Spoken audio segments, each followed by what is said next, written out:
मंगलमय मंगल करण वीतराग विज्ञान।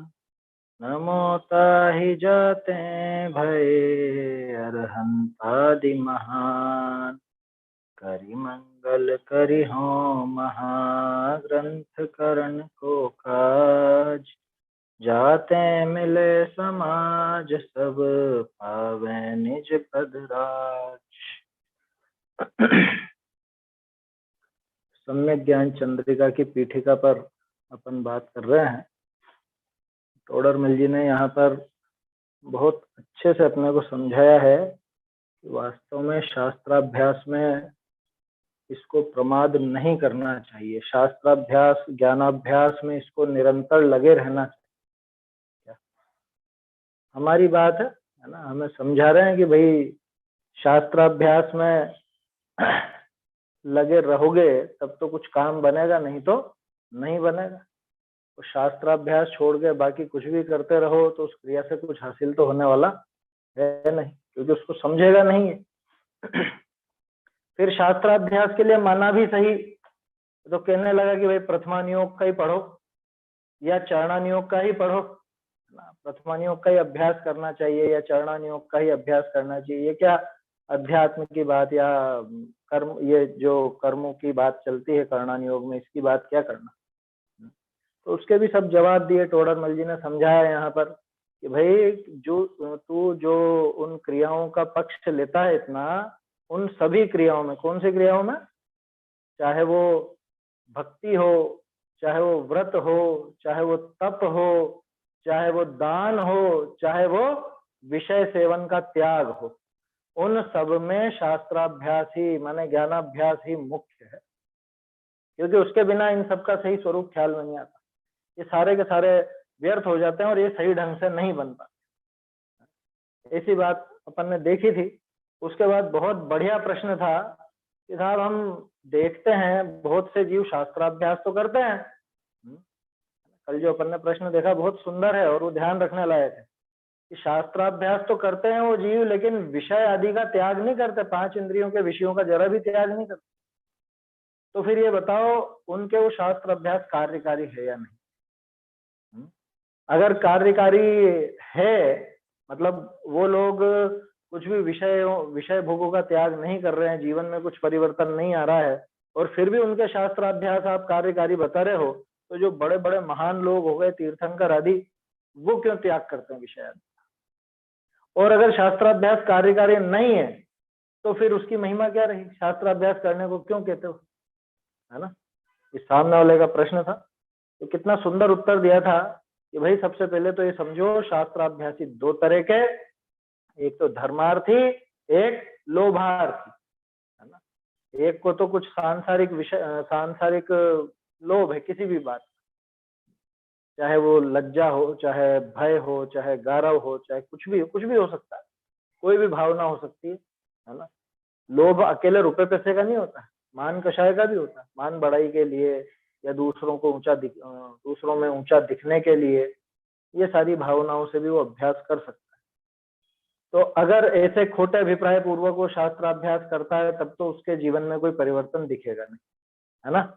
उसके जीवन में कोई अंतर नजर नहीं आएगा, वो तो विषय भोगों का त्यागी नहीं होगा, तो उसके तो कार्यकारी नहीं है शास्त्राभ्यास, कोई कार्यकारी।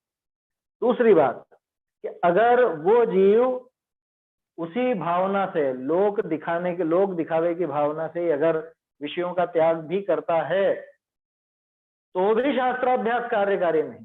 क्यों?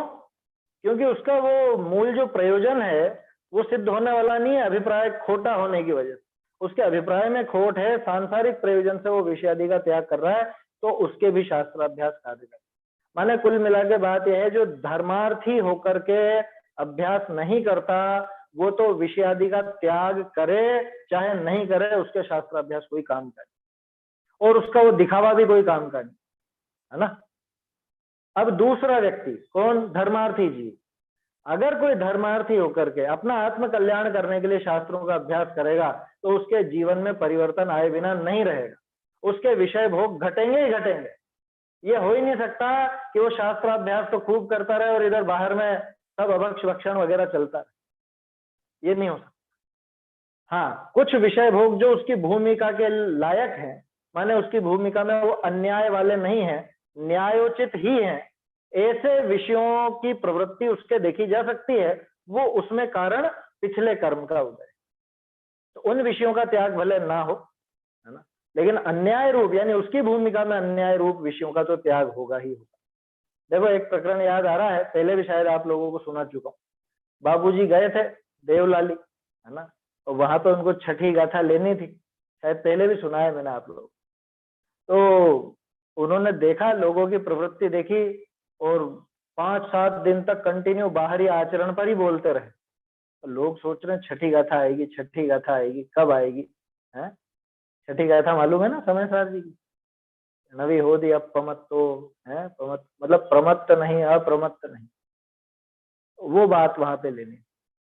तो लोगों ने कहा कि बाबूजी गाथा कब प्रारंभ होगी, गाथा कब चालू करोगे? तो क्या कहा उन्होंने कि पूरी तरह से प्रमाद में पड़े हुए हो और पूछते हो और सुनना चाहते हो कि मैं प्रमत्त नहीं और अप्रमत्त नहीं। है? समझ में आ रही बात? कहने का अर्थ यह है कि समय सार आदि जो इतने महान ग्रंथ है, उनका अभ्यास अगर धर्मार्थी होकर के करता है तो ये संभव नहीं कि इसके जीवन में अन्याय, अनीति, अभक्ष नजर आ। इसकी भूमिका के लायक, इसकी भूमिका के संबंध में जो अन्याय वाले विषय हैं उनका तो त्याग होगा ही होगा, और इसकी भूमिका में जो न्यायोचित विषय हैं उनका कदाचित त्याग नहीं भी बनता हो तो भी सम्यक दर्शन, सम्यक ज्ञान का कारण होने की वजह से ये शास्त्राभ्यास तो कार्यकारी ही। इसलिए बाहर में वो विषय आदि का त्याग बने या न बने, शास्त्राभ्यास तो कार्यकारी है। किसको? जो धर्मार्थी है उसको, क्योंकि या तो उसके जीवन में वो परिवर्तन दिख जाएगा, और कदाचित न्यायोचित विषयों का त्याग नहीं भी दिखे तो भी आगे वो सम्यक दर्शन, सम्यक ज्ञान का कारण होने की वजह से वो शास्त्राभ्यास कार्यकारी। एक बात और निकल करके आई थी कल अपने आखिरी पंक्ति, जैसे असंयत गुण स्थान विषय विषयादिक का त्याग बिना भी मोक्ष मार्गी पना संभव है। ये देखा था कल अपन। संभव है माने होता है, संभव है ऐसा नहीं, संभव है ये, है ना, ये भाषा थोड़ा समझना चाहिए अपने को। संभव है माने होता है, चौथे गुण स्थान में मोक्ष मार्गी पना है, होता है। अब इसके बाद प्रश्न, क्योंकि टोडरमल जी ने इतनी बड़ी बात कह दी कि कदाचित पिछले कर्म के उदय से, पिछले इसके कुछ चारित्र मोह का ऐसा उदय हो तो इसके न्यायोचित विषयों का त्याग ना भी दिखे, ये भी हो सकता है। न्यायोचित का अर्थ कल अपन ने देख ही लिया था, जो इसकी भूमिका को खंडित करने वाले नहीं, ऐसा, है ना, जो इसको इसकी भूमिका से न गिरा। सीधे शब्दों में कहें तो जैसा अन्याय, अनीति, अभक्ष, 7 व्यसन, है ना, और पंचुदुम्बर फल, ये 3 मकार, ये चीज, ये मोटे मोटे शब्दों में कह दिया मैंने आपको। तो ये चीजें ऐसी हैं जो इसकी भूमिका से विरुद्ध है, इनका तो त्याग होगा ही होगा, है ना, लेकिन जो न्यायोचित विषय भोग हैं जो इसकी भूमिका में संभव है, हो सकते हैं, तो उनका त्याग पिछले चारित्र मोह के उदय से कदाचित ना भी। अब उसके दिमाग में प्रश्न तो आ गया, क्या? यहाँ प्रश्न, जो धर्मार्थी हुई जैन शास्त्र अभ्यास है ताके विषयादिक का त्याग ना हो, सो ये तो बनने ना ही जाते हैं। विषयादिक के सेवन परिणामान्वित हो है और परिणाम स्वाधीन है। क्या कहा उसने कि हम तो ये बात मान ही नहीं सकते कि धर्मार्थी होकर के ये शास्त्राभ्यास करता है ना, ये जिनवाणी का अभ्यास करता है और उसके विषयादिक का त्याग नहीं हो, 5 इंद्रिय के विषय भोगों का त्याग नहीं हो, ऐसा तो बन नहीं सकता। ये तो बात असंभव लगती है साहब। कारण कि वो जो विषयादि का सेवन है वो परिणाम सहित होता है कि परिणाम रहित होता है? खुद के परिणाम सहित ही होता है ना, और इसके परिणाम तो इसके स्वाधीन है ना, कोई और दूसरा तो नहीं है वहां पर। कर्म पकड़ करके तो कोई इसको वो परिणाम नहीं करा रहे हैं ना, परिणाम तो इसके स्वाधीन ही है। तो जब स्वाधीन है परिणाम और वो बाहर के विषय भोग आदि का सेवन परिणाम पूर्वक ही होता है, तो फिर ये बताओ कि ये शास्त्राभ्यास करता हुआ भी और धर्मार्थी होकर शास्त्राभ्यास करता हुआ भी उन विषयों का सेवन कैसे कर सकता है? ये इसके कैसे हो सकता है? हमें तो गले नहीं उतर रही है बात। ये उसका प्रश्न है। इसका जवाब बहुत सुंदर है, समझने लायक है। इसमें आपको बुद्धिपूर्वक और अबुद्धिपूर्वक की व्यवस्था समझ में आएगी। देखो पहले अपन ये समाधान पढ़ते हैं, फिर इसके अर्थ पर बात करते हैं। कहाँ समाधान? परिणाम ही दो प्रकार है, एक बुद्धिपूर्वक, एक अबुद्धिपूर्वक। कहाँ? अपने अभिप्राय के अनुसार होई सो बुद्धिपूर्वक, और देव निमित्त ते अपने अभिप्राय ते अन्यथा होई सो अबुद्धिपूर्वक। जैसे सामायिक करते हैं, धर्मात्मा का अभिप्राय ऐसा है कि मैं मेरे परिणाम शुभ रूप राखूं। कहा? जो शुभ परिणाम ही होई सो तो बुद्धिपूर्वक, और कर्मोदय ते स्वयमेव अशुभ परिणाम होई सो अबुद्धिपूर्वक जानने। ऐसे धर्मार्थी होई जो जैन शास्त्र अभ्यास है, ताको अभिप्राय तो विषयादिक का त्याग रूप वीतराग भाव का ही होई। कहा? वीतराग भाव होई तो बुद्धिपूर्वक है, और चारित्र मोह के उदयते हैं सराग भाव होई तो अबुद्धिपूर्वक है। कहते हैं बिना वश जे सराग भाव होए तिन करी ताके विषयादिक की प्रवृत्ति देखिए है। जाते हैं बाह्य प्रवृत्ति को कारण परिणाम है। बोलो, आखिर में उसके प्रश्न से ही बात उठा करके जवाब में दे दिया। तो तुम ही कह रहे थे ना बाहरी प्रवृत्ति का कारण तो परिणाम है, तो है परिणाम, हम का मना। दो तरह के परिणाम होते हैं, बुद्धिपूर्वक और अबुद्धिपूर्वक। अब ये थोड़ा सा अपन समझते हैं क्या चीज है बुद्धिपूर्वक और बुद्धिपूर्वक। और बुद्धिपूर्वक और बुद्धिपूर्वक भी बहुत तरह के होते हैं। मैं दो तीन उदाहरण देता हूँ। जैसे बस में कोई व्यक्ति चल रहा है, खड़ा हुआ है ना, कोई व्यक्ति बस में से जा रहा है और वो ऊपर पकड़ने का होता है ना हैंडल, उसको पकड़ करके खड़ा है। अचानक ब्रेक लगा तो वो सामने खड़े हुए व्यक्ति से टकरा गया। ठीक है, टकराया ना, टकराया है, खुद का शरीर उसके शरीर को छुआ है और इसको मालूम भी पड़ा है, तो भी ये बुद्धिपूर्वक कहलाया क्या? बुद्धिपूर्वक? अबुद्धिपूर्वक। क्यों? इसको मालूम नहीं चला गया? मालूम तो चला, लेकिन यहाँ लेकिन उसने जानबूझ के नहीं किया। हाँ, जानबूझकर करना और जानबूझकर नहीं करना एक परिभाषा तो ये है। ठीक है, बुद्धिपूर्वक अबुद्धिपूर्वक की परिभाषा एक तो ये क्या? एक तो जो जान करके यानी अभिप्राय पूर्वक किया जाए, है ना, इच्छा पूर्वक किया जाए। जैसे मान लो कोई व्यक्ति हो, ऐसे ही थोड़ी सी मस्खरी सूझती है उसको, और वो रास्ते चलते किसी को जान करके ऐसे धक्का दे दे, तो वो बुद्धिपूर्वक धक्का दिया। और बस में वो ठल्ला लग गया, वो अबुद्धिपूर्वक धक्का हो। तो एक तो ये जानबूझ करके करे उसको बुद्धिपूर्वक कहते हैं, और जानबूझ करके नहीं करे उसे अबुद्धिपूर्वक। ठीक है ना। दूसरा उदाहरण कि मुनिराज के 7वें 8वें 9वें 10वें आदि गुणस्थान में शुभ परिणाम होते हैं कि नहीं होते? होते हैं। चाह करके करते हैं, चाह करके तो नहीं करते। चलो वो चाह करने वाली बात तो इसमें भी आ गई थी अपने। अभी बताओ, उनको पता पड़ते हैं वो परिणाम है? आत्मलीनता के समय वो शुभ परिणाम उनको पता भी चलते हैं क्या? नहीं पता चलते। जब आत्मलीन है ना, तब वो शुभ भाव भी पता नहीं चलते, वो बहुत सूक्ष्म है, केवल ज्ञान गम्य है। तो दूसरा अबुद्धिपूर्वक ये वाला, ऐसा कि जो हमारे हो तो सही लेकिन हमको पकड़ में ना आए। जैसे अपने भी बहुत से परिणाम एक साथ चल रहे हैं, लेकिन उनमें से पकड़ तो वही आ पाते हैं अपने को जो बहुत लंबे समय तक चल जाए, असंख्य समय तक टिके, वो परिणाम अपने को पकड़ में आते हैं, तो वो कहलाते हैं अबुद्धिपूर्वक। कौन से? जो पकड़ में नहीं आए, जो हमें पकड़ में नहीं आए, केवल ज्ञान गम्य है, वो अबुद्धिपूर्वक। और जो हमारे पकड़ में आ जाए, सीधे शब्दों में कहूं तो जो हमारे ज्ञान में आ जाए वो बुद्धिपूर्वक, और जो हमारे ज्ञान में नहीं आए वो अबुद्धिपूर्वक। ये दो तरह से समझना है, आया समझ में? एक तो है बुद्धिपूर्वक कैसा कि जो जान करके किया गया, माने एक में ज्ञान प्रधान कथन है, जो अभी अपन ने देखा ना, केवल ज्ञान गम्य को अबुद्धिपूर्वक कहना और अपने पकड़ में आवे उसको बुद्धिपूर्वक कहना, तो वो तो है ज्ञान की मुख्यता से कथन। ठीक है। और दूसरा जो जान करके किया या बिना जाने हो गया, मालूम तो पड़ा, ज्ञान में तो आया लेकिन जान करके नहीं किया, तो वो है अभिप्राय की मुख्यता से कथन। समझ में आ गई बात? वैसे एक प्रकार और बनता है, लेकिन अभी उसमें उलझ जाएंगे, तो अभी सिर्फ ये दो पर ध्यान रखवा। एक तो ये विवक्षा लेकर के चलना कि ज्ञान की मुख्यता से जब बुद्धिपूर्वक की बात चले तो वहां तो अबुद्धिपूर्वक वो जो हमारे जानने में ही नहीं आता है ना, जानने में ही नहीं आता है। और दूसरा, अभिप्राय की मुख्यता पूर्वक जब कथन चले तो वहां बुद्धिपूर्वक वो जो जानबूझकर किया गया हो या जो हमको अच्छा लगता है, समझ, जो अच्छा लगता है जान करके किया वो बुद्धिपूर्वक, और जो जान करके नहीं किया, ऐसी करने की कोई मंशा नहीं थी, वो अबुद्धि। ठीक है, यहां पे कौन सा अर्थ लेना, यहाँ पे अभिप्राय वाला अर्थ लेना, ज्ञान वाला नहीं लेना, है ना। यहाँ पे वो जो मुनिराज वाला उदाहरण लिया ना अपन ने, वो नहीं लेना, अभिप्राय वाला लेना। यहाँ परिणाम ही दो प्रकार हैं, एक बुद्धिपूर्वक एक अबुद्धिपूर्वक।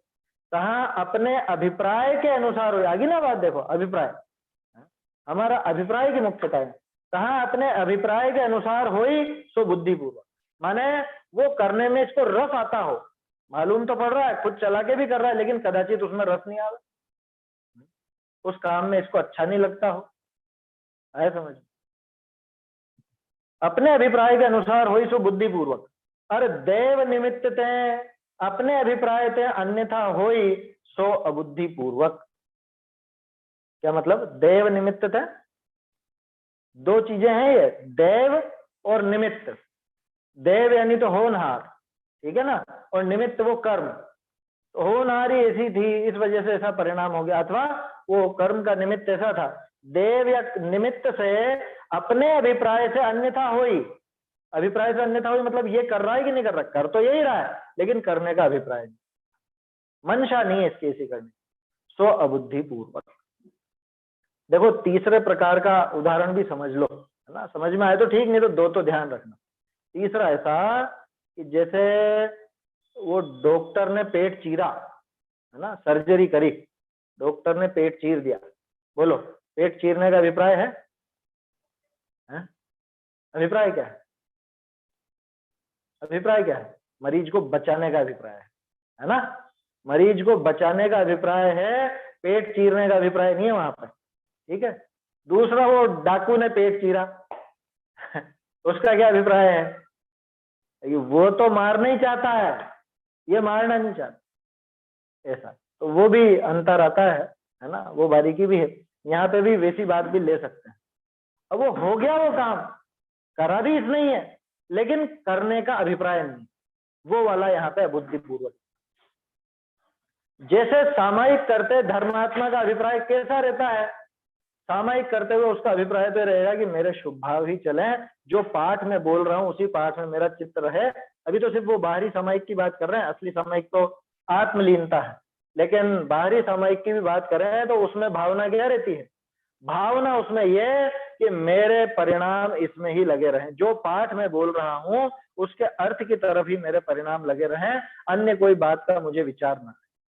पूजा करते हुए, भक्ति करते हुए, भगवान का स्तवन बोलते हुए क्या विचार चलता, मतलब क्या भावना क्या रहती है समझदार जीव की, कि मेरे परिणाम यहाँ लगे रहें। जरूरी है कि लगे रहेंगे?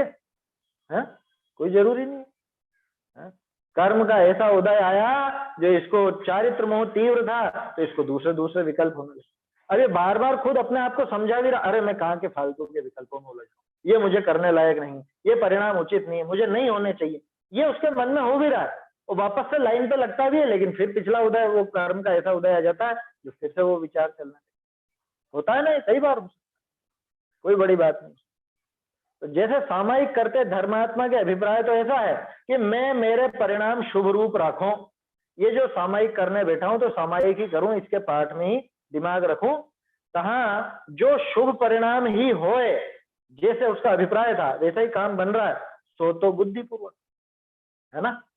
और कर्मोदय से स्वयमेव अशुभ परिणाम हुई, करना नहीं चाहता था, हो रहे हैं, उनका कर्ता भी यही है, लेकिन इसको खेद है उस बात, खास चीज ये करना नहीं चाह रहा उसको इसको खेद वर्तता है उस चीज का। ज्ञानी और अज्ञानी के भोग में यही तो अंतर देखा था ना अपन ने पहले भी, शायद मेरे ख्याल से निश्चयाभासी के प्रकरण में भी ऐसी बात आई थी। ज्ञानी भोग भोगता और अज्ञानी भोग भोगता है, कितना अंतर है? ज्ञानी भी भोग भोगता है, वहां पे उसको उसमें रस नहीं है, वहां अभिप्राय नहीं है उसका जुड़ा हुआ, न उस भोगने में उसको मजा है और ना ही वो भोगना चाहता है।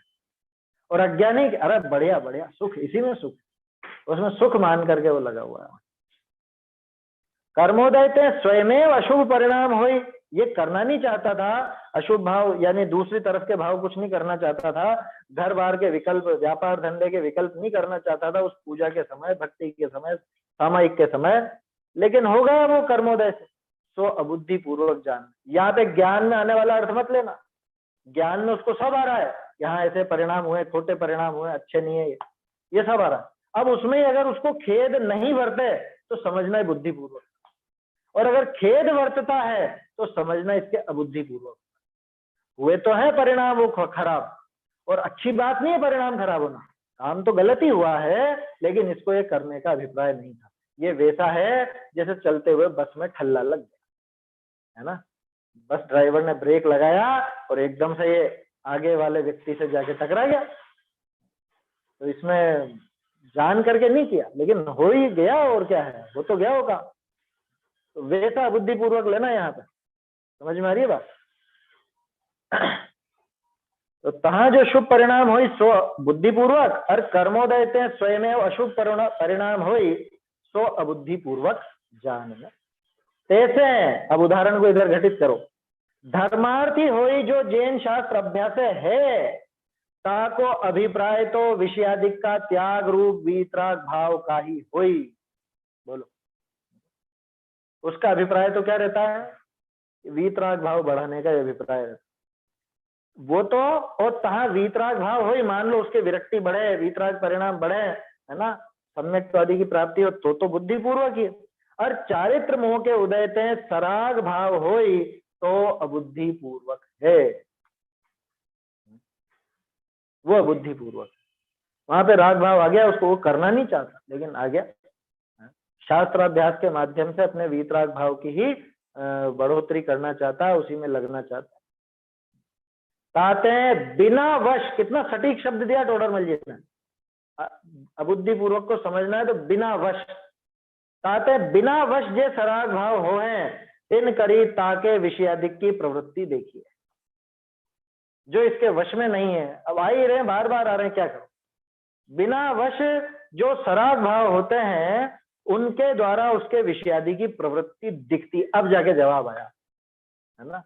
प्रश्न क्या किया था कि ऐसा कैसे हो सकता है, शास्त्राभ्यास कर रहा है, धर्मार्थी होकर के कर रहा है, इसके बाद भी विषय भोगों में प्रवृत्ति कैसे दिख रही है, ये बिना वश, पिछले चारित्र मोह के उदय से इसके विषयादि की प्रवृत्ति नजर आती। ये कारण है, सम्यक दृष्टि के उस श्रद्धान में और चारित्र में जो अंतर नजर आता है, चारित्र में माना बाहरी आचरण में, यहाँ पे वो सम्यक चारित्र वाली बात मत ले, कि बाहरी आचरण में और इसके जो श्रद्धान है उसमें जो अंतर नजर आता है, उसका कारण क्या, वो सारा अबुद्धिपूर्वक भाव है। अबुद्धिपूर्वक माने अभिप्राय में नहीं है, बिल्कुल जाते हैं बाह्य प्रवृत्ति को कारण परिणाम है, क्योंकि भाई बाहरी प्रवृत्ति तो परिणाम पूर्वक होती है, तो परिणाम तो इसके हुए हैं, लेकिन अभिप्राय वैसा नहीं। देखो यहाँ भी क्रिया परिणाम अभिप्राय तीनों चीज अलग अलग निकल के आई ना, क्रिया कैसी हो रही है, परिणाम कैसे, और अभिप्राय,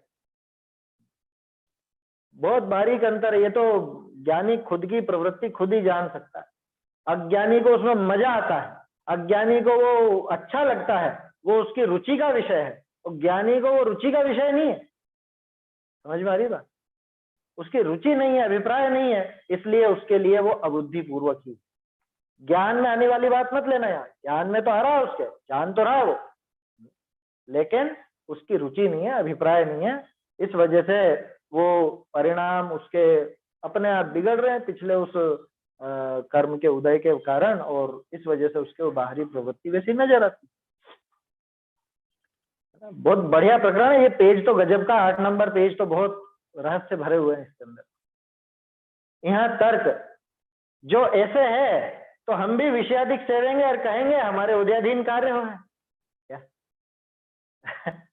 हम भी कह देंगे ऐसे, तो विषय भोग लो खूब आराम से, अरे हम क्या करें, कर्म का उदय है, सब कर्म के उदय से हो रहा हमारा अभिप्राय तो नहीं है, लेकिन कर्म के उदय से। देखो दो बातें हैं, इसी में एक उदाहरण ख्याल आ रहा है, उसको भी यहाँ लगाना और इस बात को भी लगाना। जैसे कहीं पर अभक्ष की चर्चा चलती है ना, अभक्ष की चर्चा चलती है और मान लो कोई ऐसा अभक्ष है जो बड़े अभक्ष की गिनती में तो नहीं आता लेकिन फिर भी अभक्ष तो है ही। जैसे बहुत से बहुबीजा है, अमरूद है, पपीता है, चीकू है ना, ये सब चीजें हैं। चीकू तो खैर क्षीर फल है ना। तो अब ये चीजें अभक्ष हैं। अब दो तरह के जीव हैं, दोनों ही वो खा तो रहे क्या, दोनों ही वो खाते तो है, पपीता अमरूद खाते तो है वो, लेकिन उनमें से एक तो कहता ओ सारी चीजें छोड़ दो, क्या खाओ फिर, सभी चीजें छोड़ दें, कुछ भी नहीं खावे फिर। दूसरा कहता है कि हाँ अभक्ष तो है लेकिन अब क्या करो, अभी थोड़ा ऐसा ही राग है, छोड़ेंगे धीरे धीरे, इसका छोड़ने का भाव करेंगे। अभक्ष तो वास्तव में दोनों के अभिप्राय में अंतर है। एक को तो उसमें रस है, वो उसको छोड़ना ही नहीं चाहता, उसके मन में भाव ही खोटा है, वो तो ओकाटा करता है कि ओ है ये भी चीजें छोड़ दो, ये भी छोड़ दो, क्या खाओ फिर, है दलिया खा लो गोरा सूखा सूखा सभी चीजें छोड़ दो। और दूसरे का मन में है कि अरे ये है तो सही, अभक्ष बात सही है, बिल्कुल छोड़ने लायक है, अपने खाने लायक नहीं है, लेकिन अभी पिछला उसके ऐसा राग आता है तो वो खाता है। तो ये भी इसमें समझने लायक है। यहाँ भी अभिप्राय की जो खोट है या अभिप्राय को जो समझ रहा है अपने अभिप्राय को, उस जीव का और दूसरे जीव का अंतर समझना चाहिए। दूसरा उदाहरण तो ये है ही सही, हम भी विषय भोग को सेवन, उनका भी सेवन करेंगे और कह देंगे हमारे उदयाधीन कार्य हुए। ऐसे ही व्यक्ति होते हैं जो दो भाई आपस में झगड़ रहे हैं और उनके बीच में सुलह कराने जाए तो भरत बाहुबली नहीं लड़े थे क्या, है? वो दोनों भाई वो भी तो लड़े थे, तो हम लड़ लिए तो क्या हो गया, उनके कर्म का उदय था, हमारे भी कर्म का उदय। समझ में आ रही बात? कोई अब क्या कहें, दूसरे की कन्या को भगा ले जाए, और कृष्ण जी ने नहीं भगाई थी क्या, है? वो भी तो ले गए थे, और प्रद्युम्न कुमार ने नहीं हर ली थी क्या? बोलो, कल बात की थी ना अपन ने। वही महापुरुषों के भोगों के उदाहरण कौन लेगा? महापुरुषों के भोगों के उदाहरण वही लेगा कि जिसकी नियत भोगों के ऊपर ही। शुकर की नियत कहाँ होती है? विष्ठा पर। वो ऊंची चीज नहीं देखता, वो नीचे देखता, गंदगी देखता। ऐसे इसकी नियत होती है। वो ये नहीं देखेगा कि आदिनाथ जी ने कितना तप किया, ये नहीं देखेगा भरत जी ने कैसा, उनके कितना गजब का ज्ञान की महिमा थी, ये नहीं देखेगा प्रद्युम्न कुमार आदि ने कैसे तप करके मोक्ष लिया। वो क्या देखेगा कि इनकी शादी ब्याह कैसे हुई, इन्होंने विषय भोग कैसे भोगे। और तो जब उन्होंने भोगे तो अपने क्या दिक्कत आया समझ? हमारे एक कहावत चलती है, बड़े फागड़े ने जब ऐसा काम किया तो हम तो बड़े फागड़े मतलब बड़ी पगड़ी वाला, बड़े आदमी ने, मोटे सेठ ने जब ऐसा काम किया तो अपने क्या है, अपन भी करो। मतलब बड़ों का ऐसा उदाहरण लेकर के अपने विषय का पोषण करता है। इसका क्या मतलब है? अभिप्राय में इसको उन विषयों से जबरदस्त रति है, जबरदस्त उसमें आसक्त है उन विषय भोगों के। अभिप्राय में बुद्धि पूर्वक ये उनको भोगना चाहता। और जिसको ये खोटे लगते हो, लेकिन अभी पिछले कर्म का उदय ऐसा चल रहा है, पिछला चारित्र मोह का इसके ऐसा उदय है कि बार बार उनका विकल्प इसको आ जाता है, लेकिन मन में वो अंदर से तो खोटा मानता हो कि नहीं मानता। जिसका अभिप्राय सही है वो इनको छोड़ने की ही बात करेगा, इनको गलत ही कहेगा और गलत ही स्वीकारेगा। दिखावे के लिए नहीं कहेगा ऊपर से, गलत स्वीकार भी गलत ही करेगा। समझ में आ रही बात? इसका एक और उदाहरण ख्याल में आया, देखो रावण। रावण को आखिर में ये बात तो आ गई थी ना समझ में, अरे गलत है, सीता को वापस तो लौटाना है भाई, और राम की महिमा भी गई उसने। पद्म पुराण पढ़िएगा, बहुत मजेदार है या, पुराण पढ़ना चाहिए। ये दूसरे जो सीरियल वीरियल देखते हैं या और टीवी वगैरह में समय बिगाड़ते हैं, तो उसमें तो पुराण पढ़ो तो ज्यादा मजा आए। तो रावण को पूरा मन था सीता को ससम्मान वापस लौटाने, है ना, अभिप्राय में बिल्कुल भी नहीं था, लेकिन पिछला वो मान का उदय ऐसा था कि नहीं, जीते बिना नहीं दूंगा, लेकिन हरा करके दूंगा। बोलो, समझ में आ रही बात? तो क्रिया कैसे हुई? क्रिया वो परिणाम के अनुसार हुई, अभिप्राय के अनुसार नहीं हुई। इस उदाहरण से भी अपन बुद्धिपूर्वक और अबुद्धिपूर्वक समझ।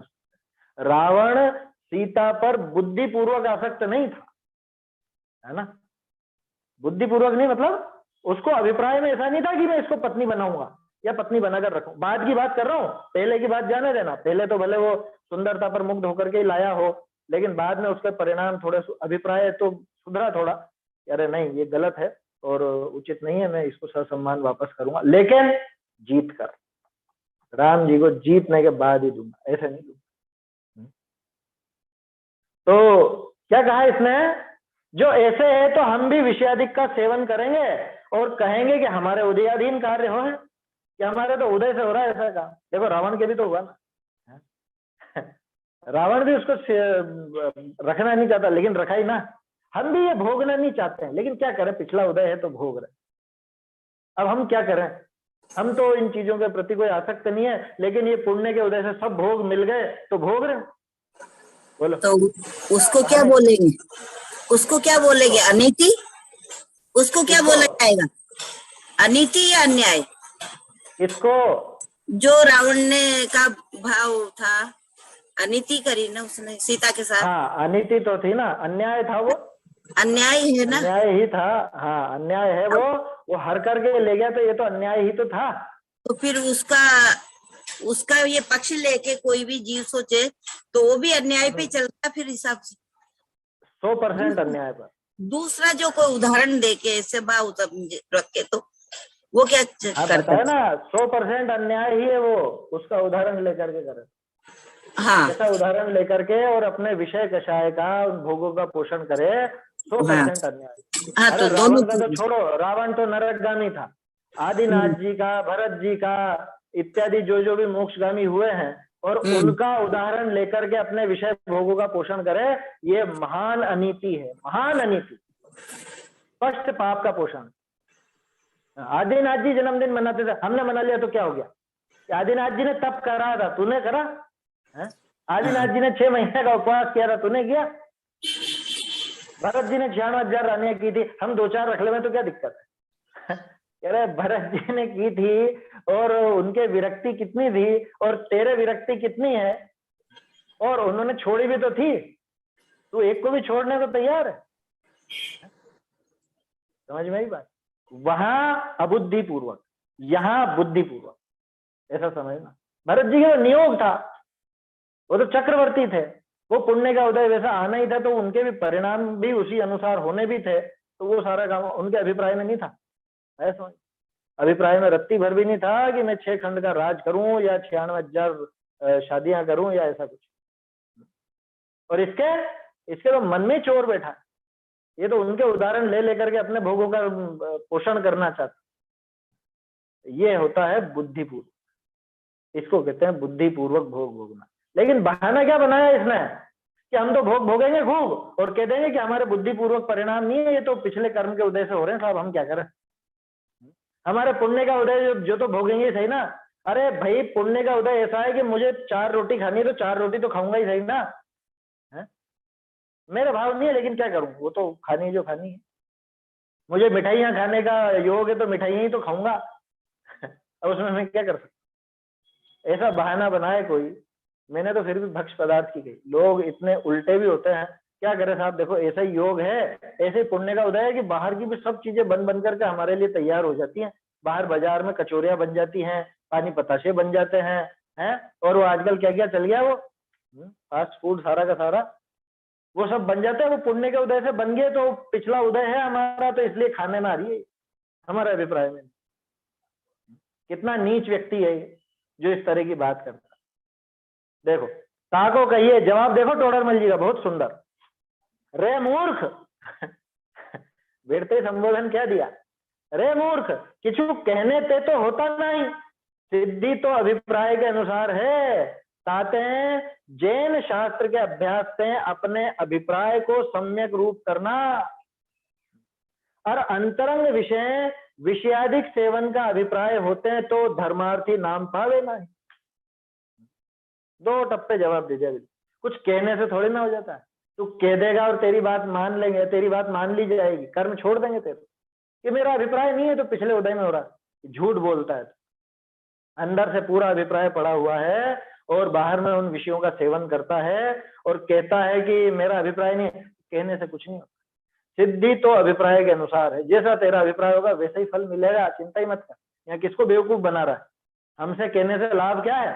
जाके कर्मों से कह, और कर्म तेरी कौन सुनने वाले हैं? तो तेरे जैसे परिणाम बिगड़ेंगे, जैसा तेरा अभिप्राय बिगड़ा होगा उस अनुसार तेरे ये सब कर्म वापस बनेंगे और वैसा ही तेरे को फल भी मिलने वाला है। इसलिए ऐसी बहानेबाजी किसी काम नहीं आती। कहते हैं इसलिए क्या करना, अब ये चरणानुयोग के पक्षपाती का एक तरह से समापन है। शास्त्र के अभ्यास से अपने अभिप्राय को सम्यक रूप करना। शास्त्र अभ्यास का प्रयोजन तो ये है। शास्त्र के अभ्यास से क्या करना कि पढ़कर दूसरों को सुना देना, याद कर लेना, नाम ऊंचा कर लेना अपना, ये है शास्त्र के अभ्यास से अपने अभिप्राय को सम्यक रूप करना। शास्त्र अभ्यास का एकमात्र प्रयोजन ये होना चाहिए, अपना अभिप्राय सही करना, ना कि अभिप्राय खोटा कर लेना। शास्त्र अभ्यास करके शास्त्र को शस्त्र मत बना लेना है। शास्त्र को शस्त्र बना लेते ना बहुत सारे। देखो प्रथमा नियोग में ऐसा लिखा, ऐसा लिखा, ऐसा लिखा, देखो पूजा में क्या लिखा है, यहाँ क्या लिखा है। भैया अभिप्राय को सम्यक बनाओ, और अभिप्राय सम्यक है या नहीं ये कैसे निर्णय होगा? ये सीधी सी बात है, धर्म अहिंसा और वीतरागता के आधार पर चलता है ना। आपके परिणाम, आपके अभिप्राय अहिंसा और वीतरागता की तरफ बढ़ रहे हो तो समझ लेना कि आप सही दिशा में, और अगर उल्टे जा रहे हो और फिर शास्त्रों का उदाहरण लेता हो तो समझ लेना इसमें शास्त्र को शस्त्र बना, झूठा है। कहते हैं जैन शास्त्र के अभ्यास से अपना अभिप्राय को सम्यक रूप करना, और अंतरंग विषय विषयाधिक सेवन का अभिप्राय होते हैं तो धर्मार्थी नाम पावे। कि तेरे अंदर में तो उनके सेवन का अभिप्राय पड़ा हुआ है तो कोई ऐसे तो धर्मार्थी नाम मिलने वाला नहीं। तू भले बरसों बरस जीवन पूरा जैसे 100 साल का और 80 साल तक कंटिन्यू स्वाध्याय करता भी रहे, लेकिन परिणाम नहीं सुधरे, अभिप्राय नहीं सुधरे, अभिप्राय की खोट बनी रहे तो उससे तो धर्मार्थी हो नहीं जाता। परिणाम को सुधारना, अभिप्राय को सुधारना, दोनों को सुधारना जरूरी है। और क्रिया तो अपने आप सुधर जाएगी। पीछे पढ़ा तो था अपन ने, बाहरी प्रवृत्ति का कारण तो परिणाम है, परिणाम सुधरे तो क्रिया अपने आप सुधरेगी। बीज करेले का बोओगे तो करेले का फल आएगा, है ना। आम का बीज बोओगे तो आम उगेगा, उसमें क्या है। तो जैसा परिणाम होगा वैसी बाहर में क्रिया बन जाएगी। क्रिया की तरफ देखने की जरूरत है। विडंबना क्या है, सबकी दृष्टि सिर्फ और सिर्फ क्रिया पे, क्रिया सुधारो, क्रिया सुधारो, क्रिया सुधारो। अरे परिणाम सुधार, क्रिया अपने आप सुधरेगी। समझ में आ रही बात? साइकिल चलाते हैं ना, तो साइकिल चलाते हैं तो क्या देखते हैं, हैंडल कि पेडल है। हैंडल देखेगा तो भी दांत टूटेंगे और पेडल देखेगा तो भी दांत टूटेंगे। सामने देख रास्ते पे, तो साइकिल इधर अपने आप चलती जाएगी। तो ऐसा ही है यहाँ पे, परिणाम और अभिप्राय इनको सुधारने पर जोर रहना चाहिए। अंदर में अगर विषयादि के सेवन का अभिप्राय इसके बना हुआ है तो वो धर्मार्थी नाम नहीं पाता, है ना, उसको धर्मार्थी नाम नहीं मिलता। ऐसे चरणानुयोग के पक्षपाती को इस शास्त्र का अभ्यास विशेष सम्मुख किया। जिसको चरणानुयोग का ही पक्षपात है उसको टोडरमल जी ने कर्णानुयोग पढ़ने के लिए भी थोड़ा सा रुचि लगाई। उन्होंने कर्णानुयोग के हिसाब से लगाई, अपन तो सारे ही ग्रंथों पर लगा।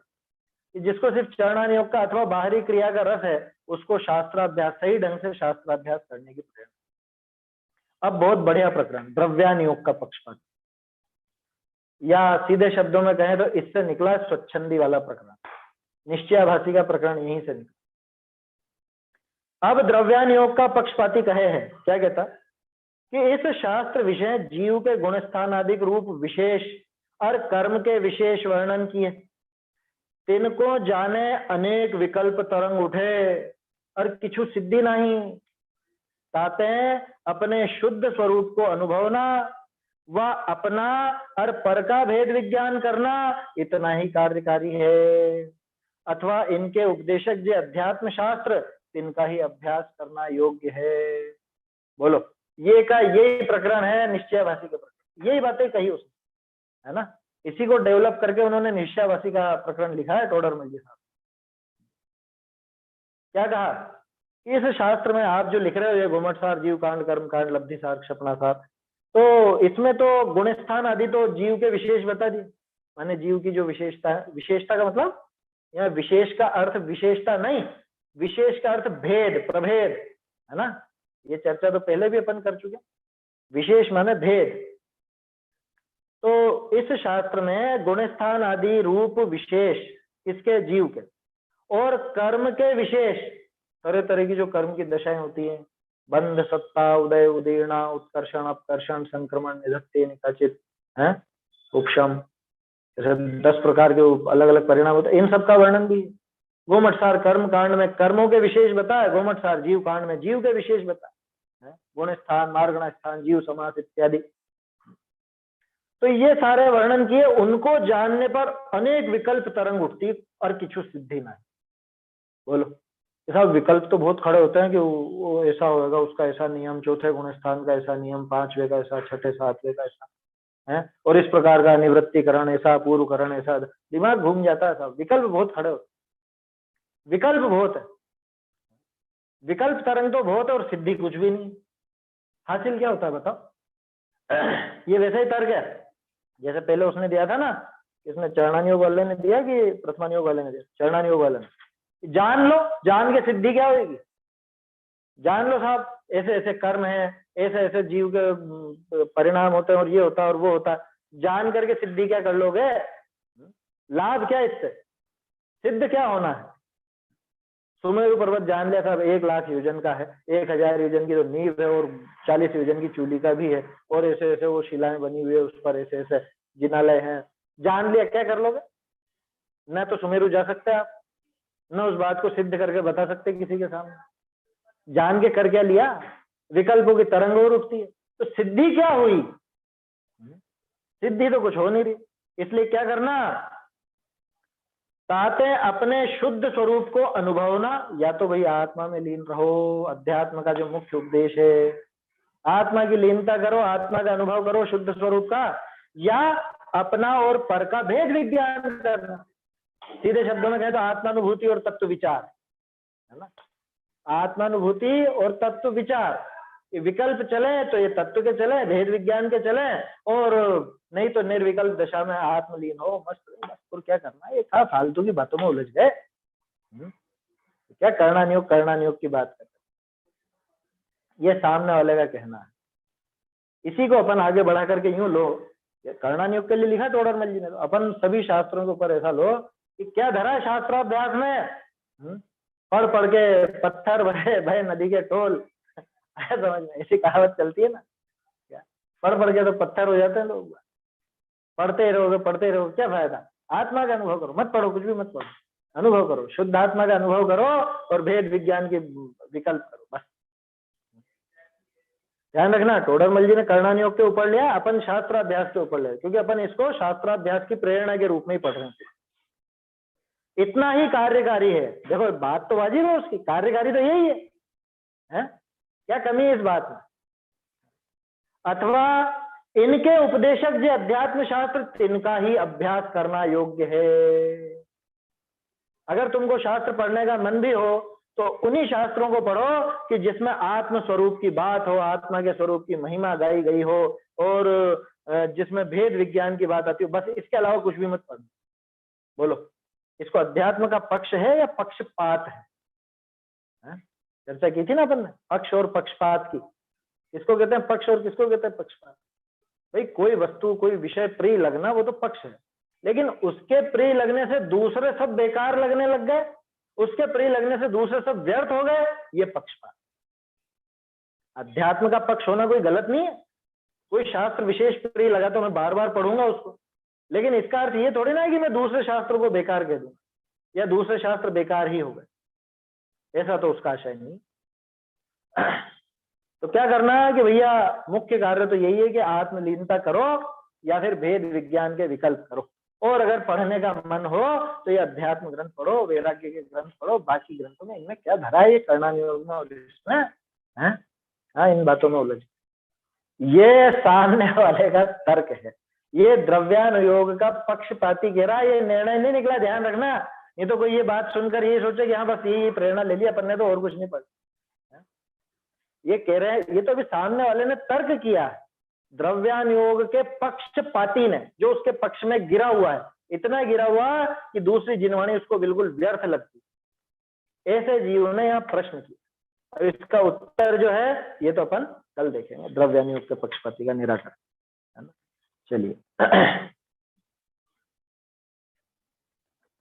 निज निधि निज में बताई यह अनंत उपकार है, इसके लिए जिन वाणी माँ को वंदना शत बार है, वंदना शत बार।